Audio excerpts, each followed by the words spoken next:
Welcome to the Exam Coach 11 Plus Exam Daily Vocab Show, where we build your 11 Plus exam vocabulary one word at a time. Today's word is humiliate. It is pronounced humiliate and spelt Humiliate.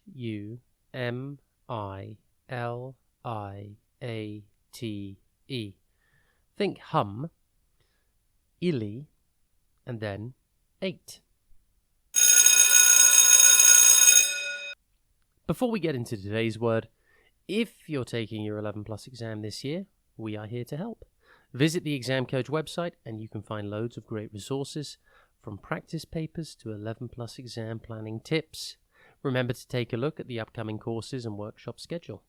On weekends and over the school holidays, we help children master their 11 Plus exam skills in order to gain entry to their first choice grammar or independent school.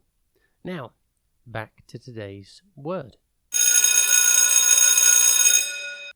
Humiliate means to make someone feel ashamed, embarrassed, or degraded in front of other people. It's a great way to describe someone who is made to feel small or worthless publicly. For example, you could say, he was humiliated when his mistake was pointed out in front of the whole football team. Or, she was humiliated when her big secret was revealed. The word humiliate comes from the Latin word humiliatus, which means brought low or made humble. If you humiliate someone, you humble them and make them feel bad about themselves.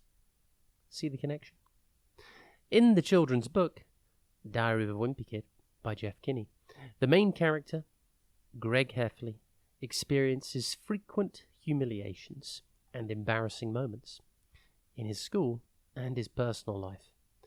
For example, Greg decides to showcase his awesome dance moves in front of the whole school. However, as he starts dancing, he trips over his own feet, falls flat on his face, and accidentally rips his trousers. Uh-oh. How humiliating. Synonyms for humiliate are shame, embarrass, and degrade. Antonyms for humiliate include honor, praise, and compliment. Impress your friends and family by using your new word today. Humiliate. Have a top day ahead, and we'll be back tomorrow at the same time for another Exam Coach 11 Plus Exam Daily Vocab Show.